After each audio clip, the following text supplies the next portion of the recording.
Hello, welcome. In this video, we will discuss the AIB analysis of 30 November 2020. The first article regarding the Directorate General of Armed Forces Medical Services. That is Armed Forces Medical Services, also called as the Army Medical Corps. Coming to the its history, formation and other things. It is a specialist corps of the Indian Army for the medical purpose, which primarily provides medical services to all the army personnel and veterans and their families. And it was first formed as a organization as a Royal Army Medical Corps during the British rule in 1943. From this, the so-called Army Medical Corps has been originated. And coming to the historical backgrounds of all these things, the medical surgeons has been included in the these companies EIC Army in 1612 as general surgeons at the budding state. It is the first in the 1612, and later three services has been formed for the army personnel's medical purpose. That is the Bengal Medical Service in 1764, Madras Medical Service in 1767, Bombay Medical Service in 1779. And after this, these three services has been combined in 1886.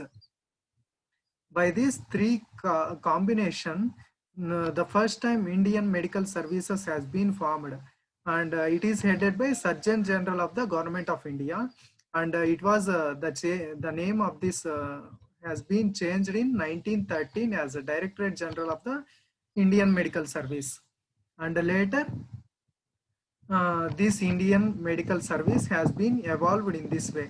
From the combination of these three medical services, Indian Medical Service has been originated.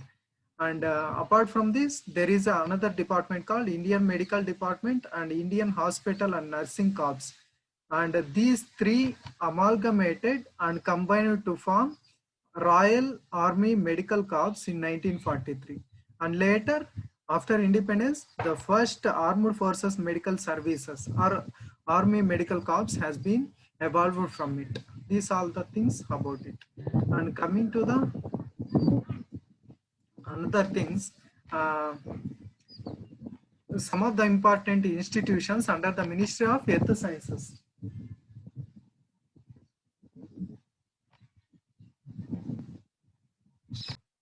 Coming to the point, there are important 4 institutions under the Ministry of Earth Sciences for the weather forecasting and tropical cyclones detection and all these things. The first one is the Indian Meteorological Department, that is the IMD, and second one is the Indian Institute of Tropical Meteorology, and fourth one is the National just a minute, National Center for Medium Range Weather Forecasting, and fifth one is the satellites of INSAT 3D, INCOIS. Fourth one is the INCOIS, and we will discuss about the INCOIS later. The first see these three organizations. So coming to the IMD, IMD stands for Indian Meteorological Department. It is an agency under the Ministry of Earth Sciences under the Government of India. The principal agency responsible for the meteorological observations, weather forecasting and seismology. Seismology is the earthquake study scientifically, and it was headquartered in the Delhi. There are 5 regional offices for the IMD. In the far south, there is Chennai, and in the west coast, there is Mumbai and Nagpur, and east coast, there is Kolkata.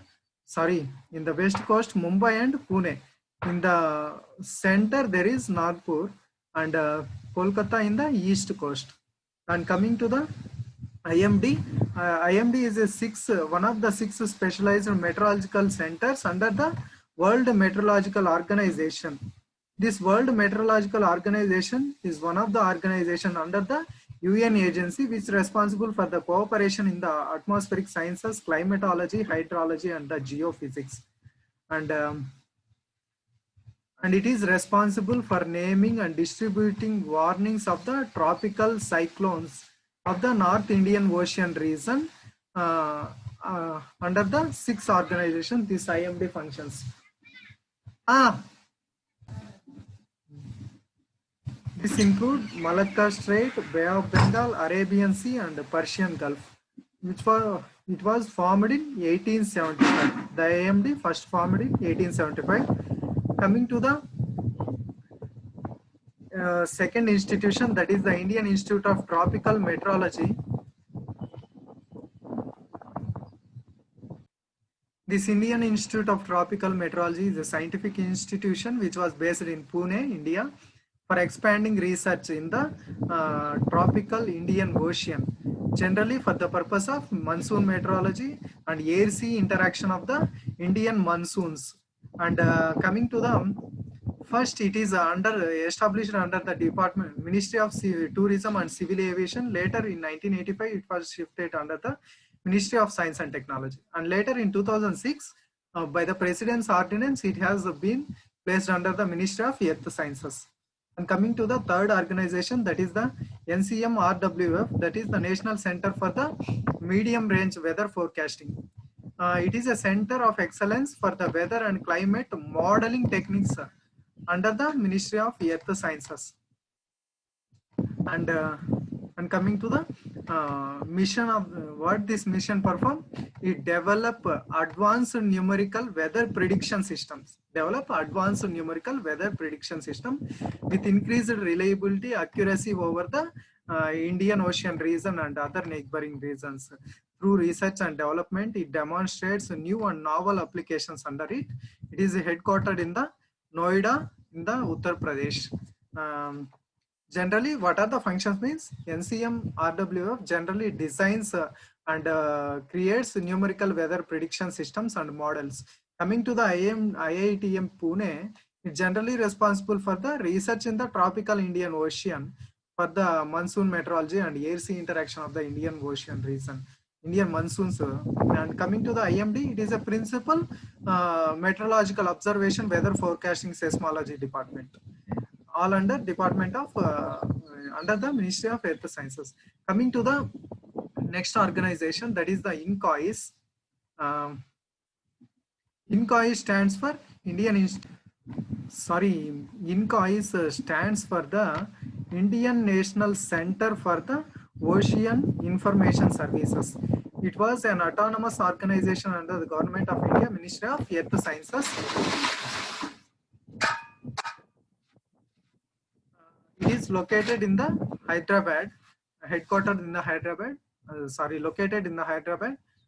It was established as an autonomous body in 2007 as a ESSO INCOIS under the Ministry of Earth Sciences, a unit of the Earth System Science Organization.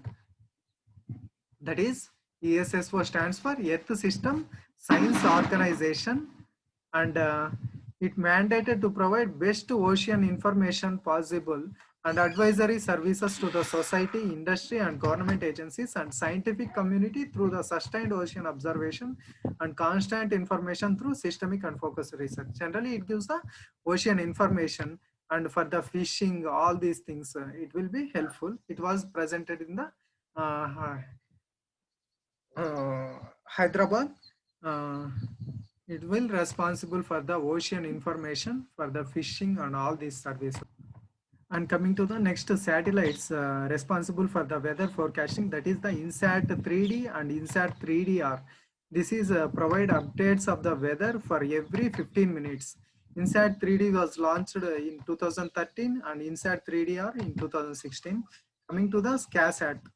This is SCASAT was a satellite which provides weather forecasting, cyclone prediction and tracking services to the India. It also having a payload to the Scatometer, which is a updated version of the OceanSat. And coming to the disease-resistant banana and Panama disease. Fusarium, a root fungi which causes Panama disease in the banana, which infecting the roots of the banana. India now as the leading producer of the banana in the world.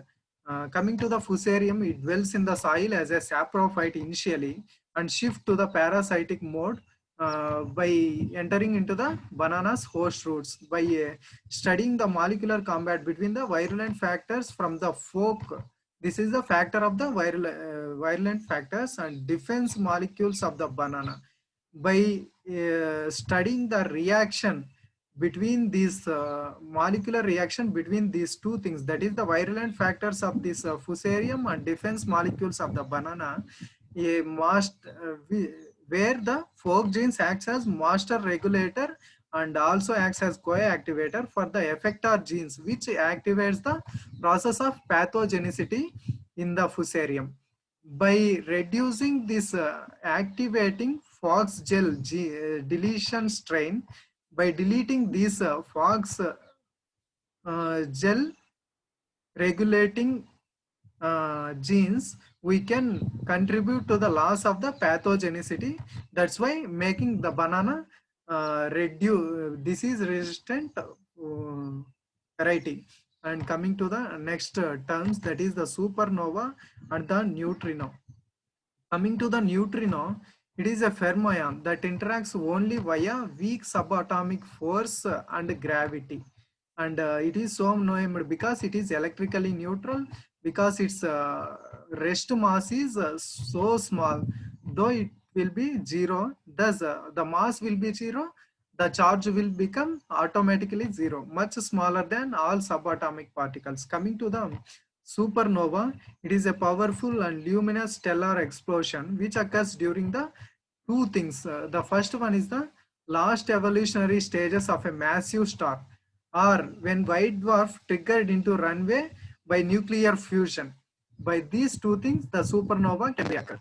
Into the other article, that is the ART Park, stands for the Artificial Intelligence Robotic Technology Park, which was set up in the Bengaluru to promote the technological innovations in the artificial intelligence and robotics in various projects in the healthcare, education, mobility, infrastructure, agriculture, retail, and cyber security.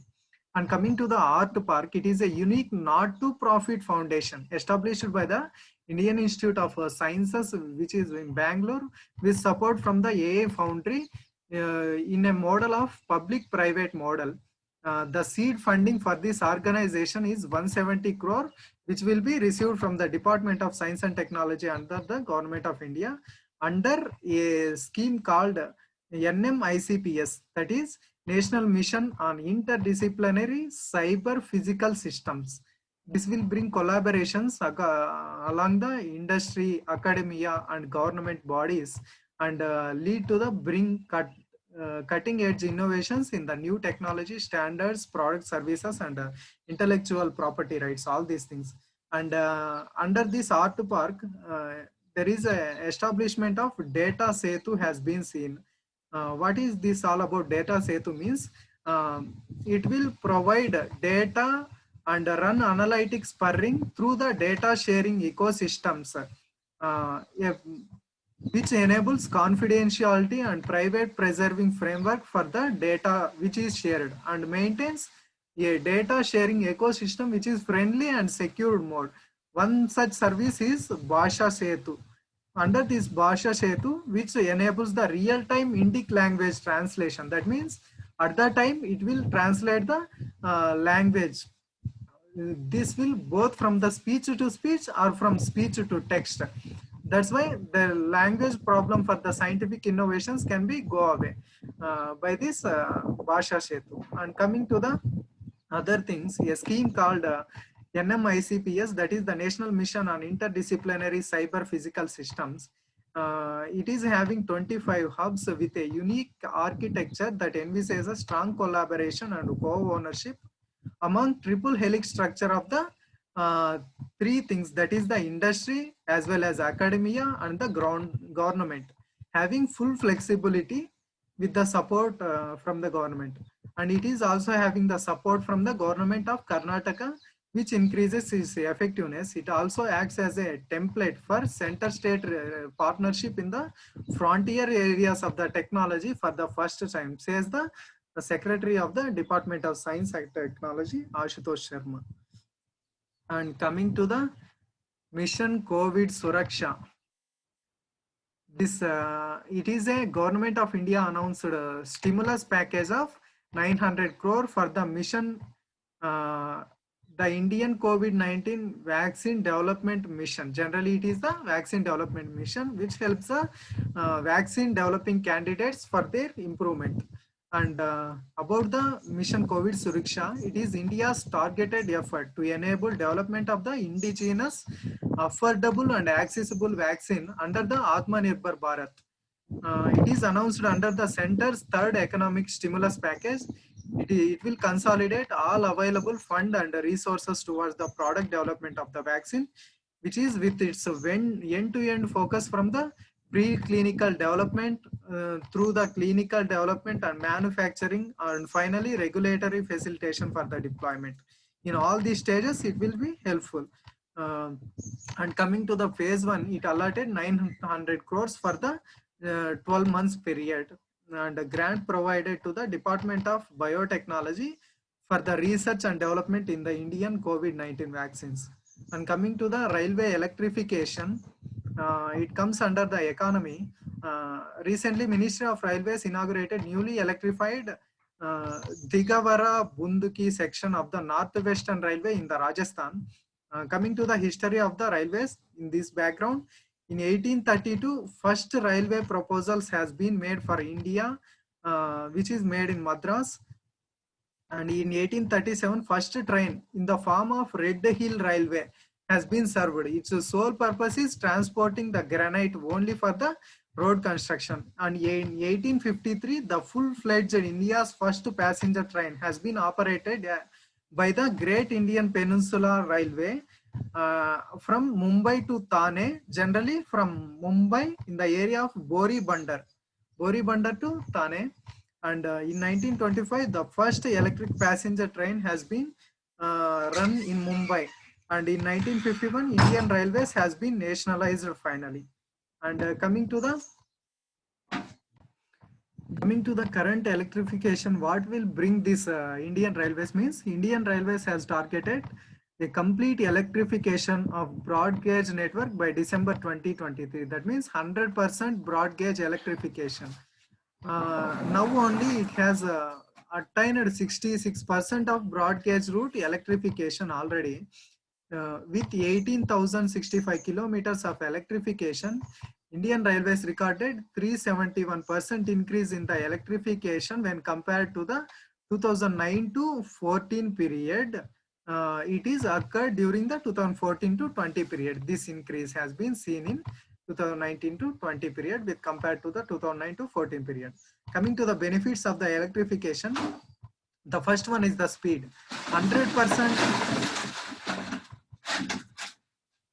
100% electrification will provide seamless train operation by eliminating detention of the trains due to the changes in the traction. And coming to the second thing is capacity. Enhance the line capacity due to higher speed and higher haulage capacity due to the electric locomotives. And coming to the safety, by this electric signals, it improved the signaling system of the train, that way enhance the safety in the train operations. And coming to the less financial burden, by completely go away with the diesel traction, we will provide cheap and efficient method for the electric traction, which is 50% cheaper when compared to the diesel. That's why financial burden will also be reduced. Seamless movement, that is with the electric multiple units, ideal for the suburbans which require higher acceleration and braking features for the frequent start and stops. That it will provide the seamless movement in these areas. And coming to the employment generation, it direct employment has been seen during the construction phase of the electrification, which will about 20.4 crore man days will be employment days can be seen in this perspective. And coming to the other benefits, energy security. Energy security can also be seen due to the shift of the electric traction, which reduce fossil fuel consumption, and greenhouse gases can be improved. And finally, energy bill savings. 13,510 crore per annum energy bills can be reduced by using this technology. And finally, sustainability. It will reduce the carbon footprint and sustainable energy can be managed in this way.